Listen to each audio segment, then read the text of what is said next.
Bem-vindos, caros alunos, ao nosso curso de conhecimentos bancários. Meu nome é Ricardo Oliveira, nós estamos dividindo esse curso com o professor Cabral, que já deu algumas aulas, né? E vamos dar continuidade em algum trecho dessa matéria. Aliás, a maior parte ficou conosco, né? Então, nós vamos ver, basicamente, estrutura do Sistema Financeiro Nacional, depois os produtos e, finalmente, lá na frente, a parte de atendimentos, né, e serviços. Espero que vocês aproveitem, né, porque um levantamento recente que a gente fez de provas da parte de conhecimentos bancários, nos últimos 10 anos, praticamente todos os anos nós tivemos provas de conhecimentos bancários. Então, concurso para banco tem todos os anos. E este ano, principalmente, é um ano para concursos, então temos que aproveitar. O que você estuda, mesmo que você não passe de primeira, fique tranquilo, porque é bagagem para os próximos concursos que você vai fazer. E, logicamente, a gente espera aqui que você passe, né, de primeira. Após esse curso que nós vamos fazer, tenho certeza que vocês estão aptos a passar, né, em qualquer concurso de conhecimentos bancários. É uma matéria relativamente fácil, tranquila, desde que você preste muita atenção. Por quê? Porque o escopo de atuação do sistema financeiro é muito grande. Ou seja, nós temos uma quantidade de informações muito grande. Então, qualquer desatenção, você pode deixar de acertar uma questão na prova. Não é assim? Mais lá na frente, nós vamos fazer alguma análise das provas que têm sido feitas. CESP, por exemplo, mudou radicalmente o seu estilo nas últimas provas. Quem vinha acompanhando o estilo do CESP já estava acostumado com o jeitão da prova. E nas duas últimas, BASA e BRB, ele surpreendeu totalmente. Não só pelo nível de dificuldade, mas principalmente pelo assunto que veio pedir, né? Então, nós vamos nos preparar para esse novo estilo e para as outras bancas também. Eu considero a FCC e a Cisgran Rio provas que normalmente dão uma margem maior para você atuar com a sua estratégia. Então, mesmo que você não conheça profundamente a matéria, é, entre aspas, um pouco mais fácil de você acertar a questão. Mas isso traz outra responsabilidade, que é exatamente você não perder nenhuma questão fácil. Numa prova dessa, se você perder uma questão que era, entre aspas, de graça, você pode se complicar lá na frente. Então, nós vamos trabalhar aí com alguns exercícios também. A base do nosso curso vai ser a teoria, vai ser a prática, mas nós vamos, na medida do possível, trazer várias questões para vocês irem resolvendo junto com a gente, ok? Qualquer dúvida, anotem e no final a gente vai estar respondendo a todas elas. Vamos começar então com uma breve introdução do que é o Sistema Financeiro Nacional. E o que está na tela aqui é o que vocês vão ver na aula de hoje, né? A estrutura do Sistema Financeiro Nacional.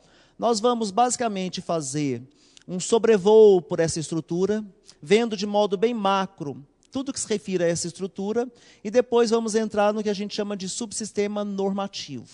Vamos detalhar aí tudo que se refere ao subsistema normativo. Vamos ver o Conselho Monetário Nacional, sem dúvida, é um dos itens que mais cai em concurso, Conselho Monetário Nacional. Em seguida, Banco Central. No Banco Central, nós vamos aproveitar para trazer alguns itens de concurso que não são exigidos, em geral, no concurso do Banco do Brasil, mas que Caixa Econômica e outras organizadoras de provas costumam exigir, que é o conhecimento do que é a política econômica, né, dividida aí na política monetária, na política fiscal e na política cambial, né, mais especificamente aí para a nossa área. Depois nós vamos trabalhar com a CVM, perceber aí o que é a CVM, como é que ela atua, e finalmente aí o Conselho de Recursos do Sistema Financeiro Nacional. Eu gosto de trabalhar com material impresso também. Então você, além de estar vendo aí o áudio, o vídeo, vai poder controlar, vai poder fazer as suas anotações com o material que foi disponibilizado para vocês. Todas as telas que a gente usa aqui na nossa aula, vocês terão acesso. Então, vocês vão poder aí fazer as suas anotações, né? Isso facilita bastante o estudo, ok? Vamos lá. Uma definição de Sistema Financeiro Nacional. O que é que a gente poderia chamar de Sistema Financeiro Nacional? O que é isto? Isto é relevante para a prova, né? Vira e mexe, pergunto aí o que é, qual o conceito de Sistema Financeiro Nacional? Para que serve, né? não é algo tão trivial. Por quê? Porque não está no nosso dia a dia em geral. Mas vamos lá, Sistema Financeiro Nacional é o conjunto de órgãos de regulação. Além desses órgãos de regulação, também aí os instrumentos, as instituições financeiras e outras instituições chamadas de instituições auxiliares, sejam públicas ou privadas, e elas atuam na intermediação dos recursos. Intermediação entre quem? Aqueles que estejam com recursos sobrando, né? E aqueles que estejam com recursos, com falta de recursos. É o que a gente chama de os agentes econômicos superavitários, quando estão sobrando recursos, e o deficitário, quando está faltando recursos financeiros, logicamente. Aí envolve todo mundo, pessoas, famílias, governo, empresas, enfim. Se uma empresa está precisando de dinheiro, ela se socorre de quem? Do Sistema Financeiro Nacional. Ela vai pegar esse recurso por N maneiras, né, seja um empréstimo, seja um financiamento, ou seja até mesmo uma colocação de títulos no mercado. Nós vamos trabalhar com todos esses conceitos ao longo aí da aula de hoje. Feita essa definição, vamos fazer um breve histórico do que tem acontecido com o Sistema Financeiro Nacional. Quais foram as principais modificações? Não costuma cair exatamente em prova, mas isso te dá uma bagagem enorme para você poder avaliar essa evolução do Sistema Financeiro Nacional. Então, se a gente fosse fazer um histórico com os principais itens, nós temos aí 1808, um marco importante. Por quê? Porque foi a criação tanto do Banco do Brasil quanto da Casa da Moeda. Então, quando tivemos aí a vinda, né, do rei de Portugal para o Brasil, foi permitido pela primeira vez aí se cunhar a moeda no Brasil. E também foi permitido, foi aberto o Banco do Brasil. Aliás, este Banco do Brasil que existe hoje é o terceiro Banco do Brasil. Ele já faliu, já quebrou por 2 vezes, e hoje nós estamos na terceira configuração do Banco do Brasil. Lá em 1822 nós temos um marco importante também, que reflete aí alguma coisa no nosso Sistema Financeiro Nacional. Esse marco importante é a independência do Brasil. O Brasil fez a sua independência num estilo bem interessante, que tem marcado aí a política econômica nossa, num estilo sem sangue, sem revolução, num estilo quase que de acomodação.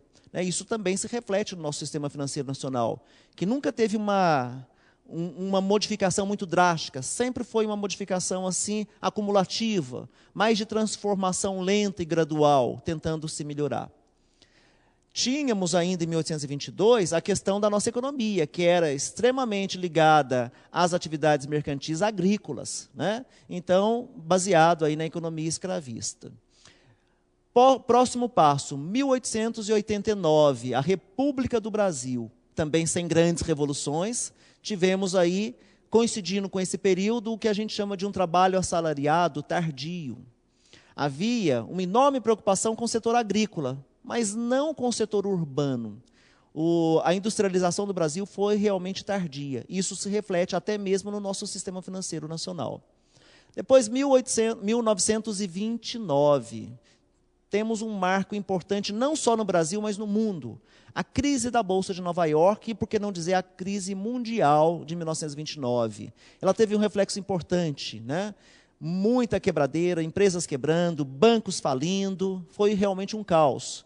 Algo muito mais forte do que foi essa recente crise aí que a gente assistiu, 2006 nos Estados Unidos, 2007, 2008 no resto do mundo, e que foi a crise do subprime. Nós vamos falar um pouquinho dessa crise mais lá na frente.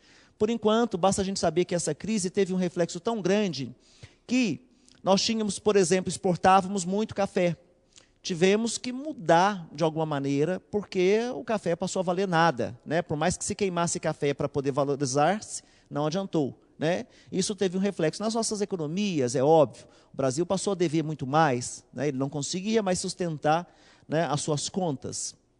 Depois, 1933, decorrente aí, de toda a crise que havia, ainda de 1929, nós tivemos em 1933 uma lei aprovada aqui no Brasil, que se chamou a Lei da Usura. Vocês já devem ter ouvido falar dessa lei. É uma lei que limitava toda taxa de juros a 12% ao ano. Não podia ter nenhuma modificação, o máximo era 12%. Vamos raciocinar aqui com a gente. 12%, se a inflação for uns 6, uns 10, ótimo. Perfeito. Agora, imagina 12%, como inflação que começa a subir e está a 18%, 20%. Vocês acham que um banqueiro ia se interessar em emprestar dinheiro para os outros? É como se ele estivesse emprestando um dinheiro com juros negativos. Isso inibiu muito o desenvolvimento do nosso sistema financeiro nacional. É um dos marcos. Foram anos e anos, décadas aí para sair dessa grade, né, dessa prisão aí do sistema financeiro nacional. Demorou bastante, né, não tinha uma saída para essa situação. Só depois, né, de várias décadas que a gente conseguiu fazer alguma coisa para poder sair dessa armadilha aí. Eu sempre digo, às vezes, a solução de curto prazo é uma solução que não atende longo prazo. Aliás, em geral é assim. Essa foi uma solução de curto prazo. Resolveu o problema emergencial, mas ninguém pensou, e daqui a 30 anos, e daqui a 20, e quando a inflação estiver alta de novo? Por que a inflação não era alta nesse período? Estávamos em plena crise de 29, ou seja, deflação, os preços caindo. Portanto, a lei de usura, na época, foi perfeita. E depois? Depois ela teve todos esses entraves aí na nossa economia. Depois, em 1944, tivemos a Conferência de Bretton Woods. Por que isso é importante? Porque foi ali que a gente definiu que o padrão da economia internacional, que seria ouro, iria se transformar no padrão dólar. Né? Havia uma responsabilidade dos Estados Unidos, né, de que ele iria manter a conversibilidade do dólar para o ouro. Mas isso foi um avanço, né, enorme nas transações internacionais. E dentro do Brasil teve um avanço mais pontual. É importante, mas muito pontual. A questão de que quem participou do acordo de Bretton Woods, e o Brasil participou, esse país se comprometia a ter um banco central. Gente, na época o Brasil não tinha banco central. Quem é que fazia o papel de Banco Central no Brasil? O famoso Banco do Brasil. Ele tinha essas atribuições. Então, depois do acordo de Bretton Woods, nós tivemos que criar um Banco Central. Não poderia ser um banco comercial fazendo o papel de Banco Central. Então, este foi um avanço importante. Logo em seguida, vieram técnicos do Banco Central norte-americano para poder nos auxiliar aqui na criação do nosso Banco Central. Tanto que, logo em seguida, a gente tem aí a criação das financeiras, um avanço. Pela primeira vez foi permitido que uma instituição financeira pudesse financiar bens, porque até então, uma instituição financeira apenas fazia empréstimos e você comprava o que você queria. Nesta época aí, foi permitido que você financiasse bens. Né? Então, foi um avanço. Mas olha em seguida, criação do BNDE. Na época não tinha o S, né? O Banco Nacional de Desenvolvimento Econômico e Social hoje. Né? Ele foi criado com o propósito de desenvolver a nossa economia, a nossa industrialização, fomentar a industrialização. Não tinha dinheiro, saída clássica que todo político dá, aumenta os impostos. Né? Foi muito difícil, mas depois de alguns anos já tinha dinheiro para emprestar aí para a nascente indústria brasileira. Depois, 1962, a Lei de Capitais Estrangeiros. Essa lei era, na época de Juscelino, o JK, ele quis incentivar a industrialização do país, fornecendo benefícios a empresas estrangeiras que viessem se instalar aqui. Nessa época veio a indústria automobilística, dentre outras. E criou-se também uma enorme dificuldade dentro do país. Por quê? Porque as empresas nacionais não tinham essa benesse.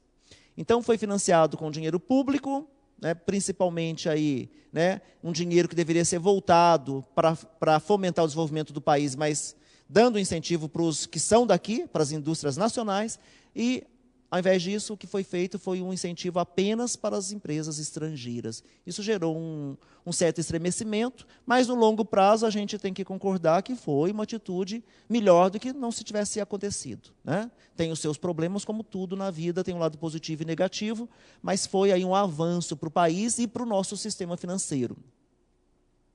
Em seguida, 1964, aí começamos uma verdadeira... Foi, na época, posterior um pouquinho, à Revolução que tivemos, Revolução de 64, né? Que aconteceu em março, mas logo no final do ano, nós tivemos diversos movimentos que deram uma organização tão forte ao sistema financeiro nacional, que hoje é tido como lei da reforma do sistema financeiro nacional como um todo. lei da reforma bancária, lei da correção monetária, entre outras, né? Todo o arcabouço do que a gente conhece hoje por Sistema Financeiro Nacional teve a sua origem ali, justamente em 1964. Uma das primeiras coisas que foram feitas, a lei da correção monetária. Era uma lei que também foi um remédio de curto prazo, porque nós começamos a ter uma inflação alta no governo JK, né? No final do governo JK tivemos a crise da dívida, não conseguíamos mais pagar o que nós estávamos devendo, e aí o que aconteceu? Inflação alta. Tiveram a ideia de fazer a correção monetária. A ideia inicial da correção monetária era apenas para os títulos públicos. Ou seja, o governo ia pagar algo a mais do que meramente os 12% que a lei da usura limitava. O governo iria fazer uma correção nesses títulos. Isso incentivou os bancos e os agentes financeiros a comprar títulos do governo, ou seja, ajudaram a financiar a dívida pública que já era enorme, né? Só que o remédio foi tão bom, remédio de curto prazo foi tão bom que todo mundo começou a usar. As empresas começaram também a fazer correção nos seus balanços, nas suas dívidas e assim por diante. Isso contaminou o sistema financeiro e a economia como um todo, a ponto de, lá na década de 70, a gente ter o que a gente chama de indexação da economia. Ela foi totalmente indexada, ou seja, correções uma atrás da outra, levando aí ao que a gente chama de indexação da economia. Em seguida, em 1964 ainda, tivemos a Lei do Sistema Financeiro da Habitação. Então, essa Lei do Sistema Financeiro da Habitação, ela é um irmão gêmeo da famosa Lei 4595, que é a Lei da Reforma Bancária. E um irmão que não deu muito certo. Por quê? Porque a lei era ruim? Não. Ela era tão boa quanto a Lei 4595, que é famosa e que se mantém até hoje. Entretanto, as condições do país não permitiam o desenvolvimento continuado, constante, né, do nosso sistema de habitação. Por quê? Qualquer financiamento, gente, de longo prazo, não combina com taxa de juros alta. Era impossível ter algum desenvolvimento em habitação com juros altíssimos. Já pensou? Das duas, uma. Ou a prestação sobe muito e o cliente não consegue pagar a prestação do seu imóvel, porque é um imóvel que está se financiado aí em 20, 30 anos, né? Isso encarece bastante o preço dele, se as taxas forem altas.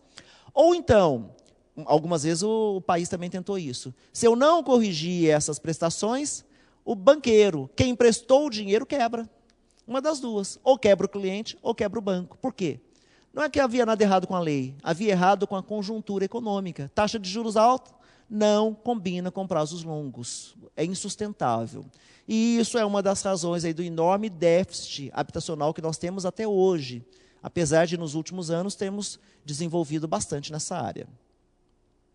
Em seguida, a lei da reforma bancária. Essa, sim, é a lei básica, né, que a gente precisa saber, pelo menos uma boa parte dessa lei, nós vamos trabalhar. Lei 4595, de 31 de dezembro de 1964.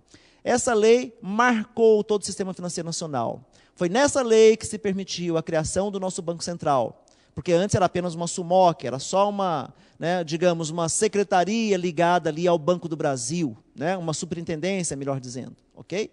E depois não, agora é um banco central com maior autonomia. E essa lei também, além de criar o próprio Banco Central, criou o CMN. O Conselho Monetário Nacional foi criado nessa lei, né? E todas as suas, né, e todos os seus relacionamentos com as diversas áreas do sistema financeiro. Então é básico que a gente compreenda essa lei. Vale a pena ler essa lei atualizada, tá? Corrigida, modificada. Não adianta pegar o processo histórico lá de trás, mas a atual vale a pena dar uma folheada. Não é longa, poucas páginas, vale a pena passar os olhos. De vez em quando, as bancas pedem literalmente algo que está nessa lei. O que elas costumam pedir, nós vamos ver daqui a pouquinho, mas é importante, sim, dar uma passada de olhos.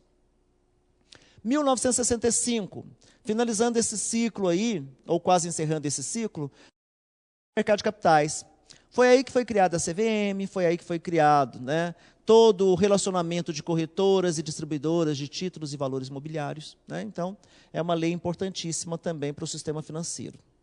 Passando agora para definições, nós vamos ver que o artigo 192 da nossa Constituição Federal diz o seguinte: Estabelece que o sistema financeiro nacional deve ser estruturado de forma a promover o desenvolvimento equilibrado do país e a servir aos interesses da coletividade e que deve ser regulado por leis complementares. Está lá, em 1988 foi decidido isso. Entretanto, essas leis complementares não vieram. Aí o que aconteceu? Recepcionou-se a Lei 4595 com uma força de lei complementar. Então, hoje, apesar dela não ser uma lei complementar, ela tem força de lei complementar. Até que sobrevenha uma outra lei que regule todo o sistema financeiro nacional deste modo, né? Nesse formato, lei complementar. Vamos ver algumas outras definições também. Com a promulgação aí da Emenda Constitucional número 40, em 2003, o dispositivo constitucional passou a contar também com uma redação extremamente sintética, remetendo toda a regulação, né, de qualquer matéria aí reservada à lei complementar, incluindo também a participação do capital estrangeiro, né, e toda a participação nas instituições financeiras deveria ser feita por lei complementar. Aí o que acontece? Atualmente, praticamente toda a regulação do sistema financeiro nacional é feita pelo que a gente chama de tem uma sede infraconstitucional, ou seja, não está na Constituição, está em leis esparsas, e essas leis, em geral, são regulamentos, são resoluções, né? Então não tem uma lei. Vamos supor, o Conselho Monetário Nacional resolveu recentemente mudar o nível de compulsório, depósito compulsório, que logo em seguida a gente vai explicar o que é. Como é que ele fez isso? Resolução. De quem? Conselho Monetário Nacional. Não precisou de uma lei complementar, ok? Jogou-se praticamente toda a matéria voltada aí para a regulação, que tanto o Banco Central, CVM, né, CMN vão fazer dessa forma que funciona. Para nós, isso causa realmente uma dificuldade. Que dificuldade é essa? É a dificuldade de acompanhar esses estudos, essas modificações. Não é incomum você abrir uma apostila e ter alguma coisa desatualizado. A atualização é muito constante, muda muito, né? Resoluções, nós temos dezenas delas por semana, então fica difícil acompanhar tudo. Além disso, né, dessa atualização constante, a fragmentação. Cada pedacinho que você vai ver está numa lei diferente, né? Não bastasse isso, temos a dificuldade da compilação. As resoluções antigas não tinham histórico. Para você saber se uma resolução estava valendo, até meados do ano passado, você tinha que fazer uma pesquisa, né, em todas as resoluções posteriores, para ver se alguma tinha mudado da anterior. Hoje não mais, hoje é mais fácil. Hoje o Banco Central está fazendo a compilação das resoluções, né, circulares, cartas circulares. Então, hoje, basta você entrar lá no site do Banco Central e pesquisar o histórico da resolução.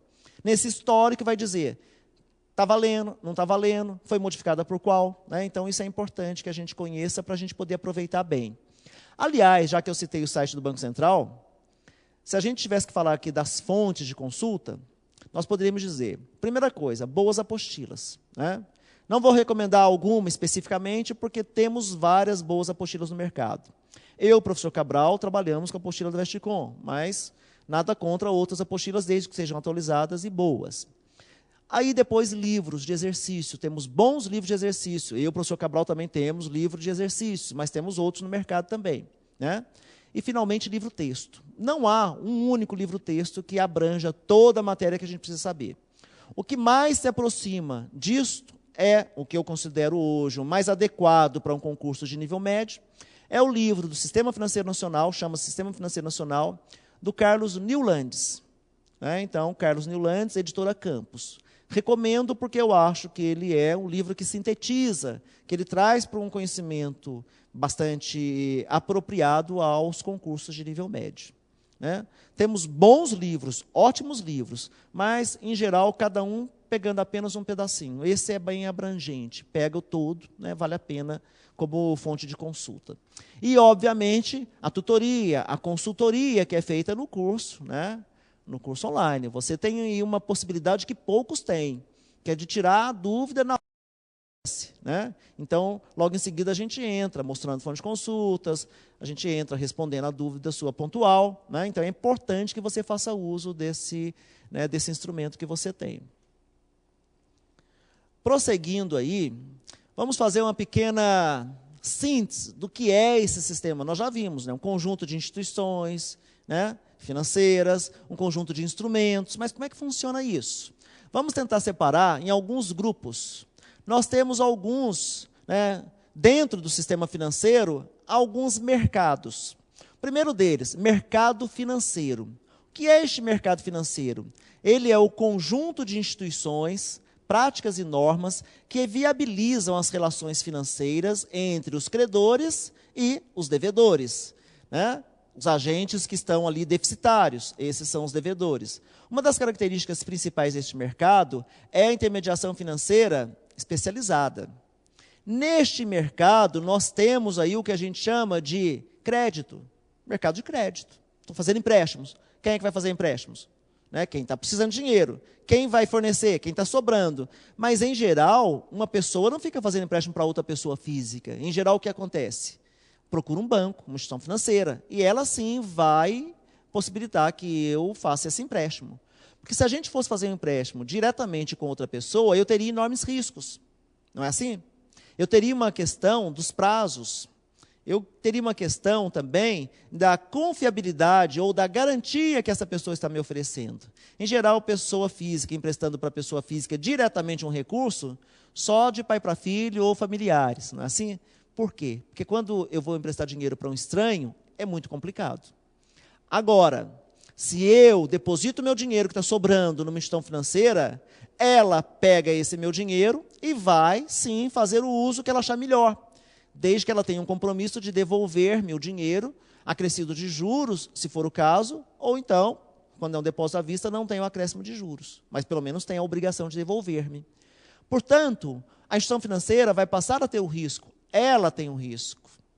Se alguém não pagar a instituição financeira, nem por isso ela pode ligar para o cliente que tomou o dinheiro emprestado e dizer, olha, não, o cliente que depositou o dinheiro na instituição financeira e dizer, olha, como fulano não me pagou, eu não posso também te devolver o dinheiro. Ela não tem essa chance, né? Então, a instituição financeira assume para si esse risco. É regido esse segmento aí, que a gente chama de mercado financeiro, principalmente pela Lei 45/95. Vejamos um outro segmento, o famoso mercado de capitais, ou seja, o mercado das empresas, o mercado das bolsas de valores, das ações, das debêntures, comercial papers e assim por diante. O que é este mercado? Este mercado é um segmento que faz a transferência de recursos dos superavitários para os deficitários mediante a colocação de títulos. Que títulos são esses? São valores mobiliários. São títulos que podem representar basicamente dois grandes grupos. Primeiro, títulos que representam propriedade. Ações representam propriedade. Quem comprou uma ação torna-se proprietário de uma pequena parcela daquele empreendimento, daquela empresa, daquela indústria. Agora, nós temos um outro tipo de título, né? Um título de crédito. Ele representa uma dívida. Então, uma empresa também pode lançar um título de crédito. Portanto, se comprei esse título de crédito de uma empresa qualquer, eu sou credor dessa empresa. Ela está devendo para mim. Então, são os dois grandes grupos aí que são transacionados no mercado de capitais. Né, o mais famoso deles e o volume maior também são os títulos, né, de propriedade. Né, as ações, sem dúvida, são muito famosas aí neste mercado. Quem é que participa deste mercado? Neste mercado nós temos as bolsas de valores, mercado de balcão, né, e nesse mercado de balcão nós temos aí que é necessária a intermediação do sistema bancário, e é regido principalmente pela Lei 4.728 de 65 e também pela Lei 6385 de 76, a Lei das SAs. E mais recentemente, 11.638, não está aqui no slide, mas a 11.638, ela renovou aí a Lei das SAs, é chamada da novíssima Lei das SAs, aqui em dezembro de 2007, ok? Vamos fazer um pequeno esquema aqui para ficar claro já um conceito. Lá na frente nós vamos ver os detalhes disso. Que é o seguinte, eu tenho, na parte do mercado de capitais, as bolsas. Dentro do grupo das bolsas